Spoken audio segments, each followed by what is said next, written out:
Welcome back to every Nintendo 64 RPG ever except the Japanese ones. In the fourth and final installment, I'll be covering the enigmatic Ogre Battle 64 Person of Lordly Caliber. This one's going to be a bit different from the previous three in the series, as I'm going to piggyback off a separate video in order to avoid repeating shit I've already said. While I was writing the script, I noticed that Ogre Battle 64 borrows about 90% of the core mechanics and gameplay elements from the Super Nintendo iteration March of the Black Queen. As I've already made a 15-minute video on that very game, I'd recommend you watch that before watching this one, as there's going to be plenty of comparisons and it'll save us all a lot of time. The link to that will be in the description. I wouldn't think it a controversial statement to say that Lordly Caliber is one of the most complex games on the Nintendo 64. It escapes me as to how it ended up on the cartridge-based console, while at the same time targeting an older demographic, something most developers of the time avoided. In an interview with IGN prior to the game's release, the project lead, Yu Namba, shed some light on this bizarre decision in the following quote.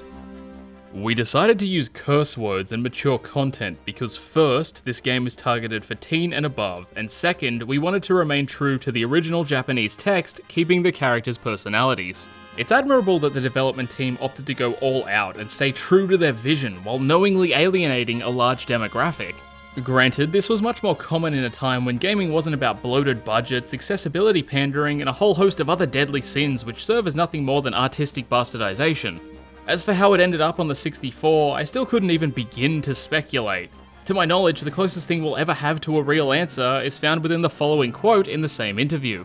When asked the question, "What do you think is the reason behind the lack of RPGs for the Nintendo 64?" Namba responds, "It is true that because Nintendo 64 uses cartridge, it is difficult and costly to put full motion video and voices in games. But those features do not necessarily make RPGs great. I personally believe that hardware doesn't matter when it comes to RPGs. Whether it was an attempt at plugging a hole in the market, a self-regulated challenge, or even just blatant contrarianism, Namba and the team certainly put their money where their mouths were, as Ogre Battle wasn't held back at all by the hardware. At least not as far as I could see, and I'm a guy with a YouTube channel, so if anyone would know, it'd be me." Much like the previous entry in the series, Lordly Caliber is a real-time strategy game with automated turn-based combat and some light management elements. The management takes more of a back seat, however, and there are some other odd changes to the overall experience which genuinely mess with the cohesion the previous game brought to the table. Another baffling change was that the subtitle wasn't a reference to a Queen song, which in a way is its own bad omen. Don't get me wrong, I think the game is brilliant, but even brilliance can walk backwards. The issues become present immediately as you're blasted with condensed, jargon-filled narrative points, all of which blur together in a stew of fuckery. As a longtime follower of the series, even I had trouble keeping up with this. I get that it's a sequel and ties in quite heavily with the previous game, but throwing that much information at the player before the game even begins is only going to isolate and intimidate them. Luckily, the story becomes localized as you're introduced to the main cast and the scenarios which kick the whole game off. A number of charming scenes play out where the protagonist and his group are stumbling through town, singing around a campfire and watching the sunset. Although we've only seen a shallow idea of who these people are, it's incredibly humanizing to see these sorts of interactions amid war. These scenes are shown without text, and I think they convey a sense of necessary camaraderie as these fresh recruits are in high spirits marching toward whatever fate has in store for them. The sprites have enough detail and individual frames to paint a solid picture without any text whatsoever, and the backgrounds are a marvel to look at, setting the scene perfectly. So the opening's a mixed bag, and I think that's a great way to sum up the entire game. It's really just hit and miss. Plenty of the misses came about as a result of messing with shit that the previous game absolutely nailed as a standalone title. This is made clear in the intro stage as it blindingly highlights the shift in scope between the two entries. Where March of the Black Queen was more of a resource management title, in which your game could be ruined with poor monetary control, Lordly Caliber plays it safer, removing a lot of those barriers while introducing some of its own. Most of the changes made were in a push towards realism, and they largely detract from the experience, but there are also some functional tweaks which work to the game's benefit. An example of a realistic change comes with the introduction of neutral towns. These certainly make the game more realistic, but they serve solely as an annoyance for the player, as if they're occupied by either ally or enemy, they reduce the Chaos Frame. Chaos Frame being an inferior stand-in for the reputation meter from Black Queen, but I'll get into that later. Some of these functional changes include necessary additions, such as a game speed slider, which almost fixes one of my biggest gripes with the previous title, that being the excessive wait time between commands. There's also been some modifications to movement. When selecting a unit, you can target up to 3 separate points which that unit will move to instead of only 1. This makes performing more intricate, precise movements significantly easier and means that you can send your units to multiple areas with a single action. I love this addition, and it pairs nicely with other improvements which seem geared towards forward motion, as well as a solid attempt at removing the reliance on the pause function. In March of the Black Queen, when 2 opposing units met, the game would stop, giving you the ability to pause, heal, sort units, and a whole host of other things. This served as a breather before an enemy encounter. While it was a nice addition, I think it was far too lenient in allowing you to do pretty much anything you could do from the standard pause menu. Lordly Caliber has removed this option, and if you encounter an enemy, you're battling it out without that safety net. Removing the fallback of the pause function was also seen in subtle but intelligent ways. Whenever you pan over the map, time temporarily stops, only to continue ticking once you've stopped panning. This pauses every unit on the map as well as the clock, and while the game is rarely inactive for more than a second or two, it is a small breather which helps greatly when it comes to keeping tabs on individual skirmishes. The way in which you build units has also changed mildly, and it's another one of those realism changes which ultimately hinders the game and makes larger characters lumbering, awkward burdens. In Ogre Battle of old, when constructing a unit, you'd have a 2x3 grid in which to position up to 5 characters. In Lordly Caliber, you've got a 3x3 grid, which might seem interesting at first, but its inclusion ranges from useless to intrusive. They've also added a physical size restriction for larger characters, where all surrounding slots must be vacant and no other character can be placed in them. It seems like this was added to justify the third row, but it ultimately made large units a nuisance and stripped most of their viability. While they can be strong additions to combat, using them often means having to make sacrifices when placing the regular sized lads. This is the only instance in which the third row is useful, as it makes it slightly easier to cram everyone in. Even the attacks in the middle row don't change much, as they're typically shittier versions of front row attacks, or exactly the same. Critical hits from an opposing unit will shift the characters back 1 space, and this can change the tide of battle, although it's very rare and entirely dictated by luck. I first noticed how redundant the middle row was when I started observing and interacting with another spectacular addition, Directional Combat. When a unit's on the map, it can face one of 8 directions, which can be manually changed at any time. Keeping track of this would be pretty annoying on its own, but it's semi-automated. If the unit's occupying a town, they'll automatically turn to face enemies as they near. Upon encountering an enemy, the game factors in your facing direction as well as that of the opposing group, and the battle formation shifts as a result. If you encounter your enemy and they have their back towards you, their formation will be flipped. It adds depth to pursuing enemies, while also making it a challenge to retreat, giving a much more significant weight to even smaller, more careful movements, which are now easier to manage because of the aforementioned changes to the movement command. Having a 3x3 grid also would have made shifts in direction much easier to implement, as Directional Combat in the Super Nintendo version, which only has a 2x3 grid, would mean that a side attack would turn it into a 3x2, thus making unit placement inconsistent. Taking advantage of the positioning also goes hand in hand with 2 new additions, Stamina Meters and Camping. Stamina Meters are rarely enjoyable, and while Ogre Battle uses them in interesting ways, they're still annoying as fuck. As units move, their stamina slowly drains, and upon depletion they'll set up camp, which slowly restores it. If a unit is camped and meets with the enemy, not only is the facing direction factored in, but now the camping unit begins the battle asleep. This makes ambushes incredibly powerful tools which can grant you multiple boons during combat. It's also a guaranteed way to encounter fleeing enemies, as the AI has been improved significantly. If weakened, fleeing units will duck and weave aggressively, to the point of being successful about half the time unless you're dedicated to constantly changing directions. A big issue I do have is that the enemies can move outside of the selectable map area, which means you're physically unable to move your cursor to them and continue the chase. It's because of bullshit like this that camping is invaluable during a hot pursuit. Camp can be broken when even a little stamina has been recovered, but still made the game a lot longer than it needed to be, as there are big chunks of any given stage which are occupied by periods of rest. You'll be moving towards an objective, and then your unit will pitch a tent for 8 in-game hours, which is beyond annoying and extremely tedious. I get that it fits the whole realistic push, but it's not fun and it's not challenging. I think it would have been neat to have varying stamina levels based on equipment, carried items, and type of characters in a unit. For example, a giant or a wolf would have a larger stamina gauge than, say, a human. A knight would have more than a mage, and males would have more than females.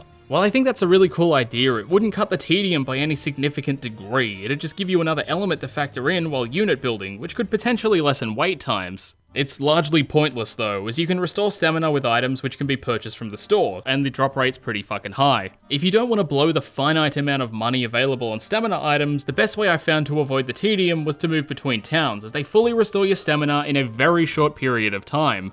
Towns are another one of those things which have taken drastic shifts from Black Queen, in that they've lost a majority of their function. In the previous Ogre Battle game, towns were a necessary balancing act. Occupation of towns granted a residual revenue stream with which you'd summon your units.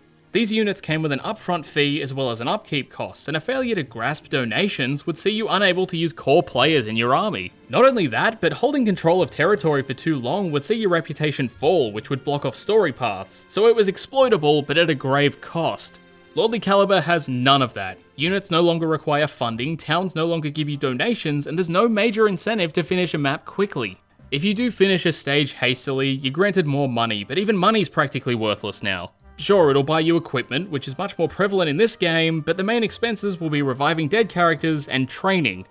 When a character dies, they stay dead until you manually revive them, and if they're dead when you complete a map, there's a very slight chance they'll turn into a zombie, which you can never recover from. Zombies are one of the weakest characters, and the amount of fucking around required to guarantee none of your core units reanimate as demonic husks is boring and expensive. While we're on the boring and expensive bandwagon, training is an addition that I enjoy for what its intended purpose is, but at the same time it's a feature I despise for how it actually meshes with the rest of the game. One of the glaring challenges of Black Queen was that you were in this constant struggle to balance the alignment of a unit alongside their levels and growth. Whenever you defeat a weaker enemy than yourself, your alignment went down, so having a strong lawful unit was a rarity, and for good reason. The Nintendo 64 entry has the same alignment modifiers, but training can be accessed at any point outside of battle, and it removes the balancing act by simply giving you a method to power level, which doesn't affect your alignment at all. There's no more thought and effort put into when and how you'll level your units, it's simply a matter of having enough money to steamroll the story, which is something that will inevitably happen. While it is less intimidating if you're not into micromanagement, it detracts from the core principles which made the original so unique, and simply casualizes it to the point where any meaningful combat choices are now pointless. Alignment still affects the game's equivalent to reputation, which is now known as Chaos Frame, as well as certain interactions with characters, but the way in which it does this has shifted slightly. Instead of units with high alignment occupying towns and increasing reputation, each town now has a certain level of morale which corresponds to a particular branch of alignment. If these two values match up, the town is no longer occupied, it's liberated. Again, this is another idea I like in theory, but I could never quite pin down exactly what the values were. I got that a true neutral unit would always liberate a town with around 50 morale, but sometimes values which I thought aligned perfectly simply didn't. It was all a bit confusing, and was extremely easy to push the Chaos Frame to whichever point I needed it to be, even late in the game, so I failed to see the purpose of figuring it out. Chaos Frame is an objectively worse version of Reputation, as while they're largely the same, Reputation was always visible, and Chaos Frame's only visible after you've beaten the final boss.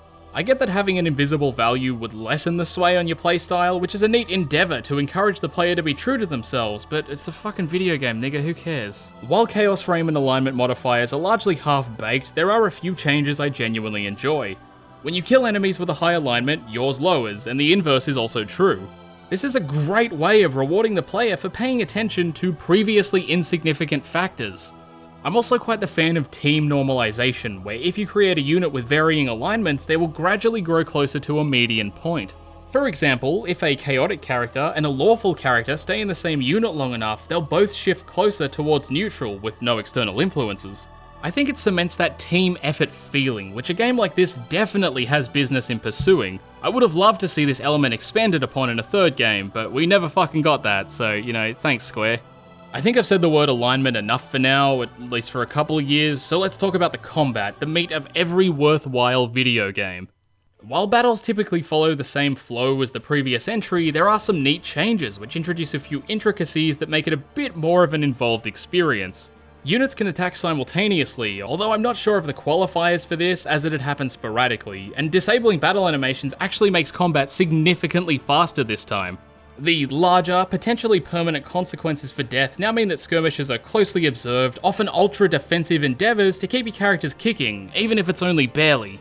This idea is expanded upon further with the introduction of the command charge bar. In Ogre Battle of old, you were able to issue commands from the first turn to the last turn with the push of a button. In Lordly Caliber, it's set to a charge timer, so even fleeing requires a handful of turns in battle, which adds a punishment for not keeping a close eye on weaker and damaged units. When you can't simply flee immediately, you're forced to trade a few blows in each encounter, and this can mean the utter annihilation of poorly managed units.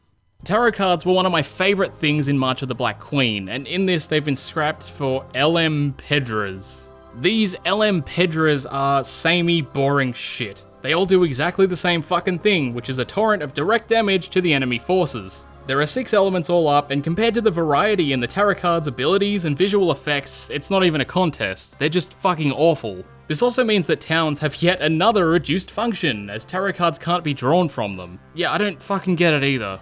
The story's a mixed bag, and much like this script, the back half feels completely rushed and disjointed, with constant jarring perspective jumps and a bizarre attempt at motivation, which ultimately falls flat on its face. Despite the opening cutscene painting me a near perfect image with a fantastic art direction, it drops off almost immediately after that.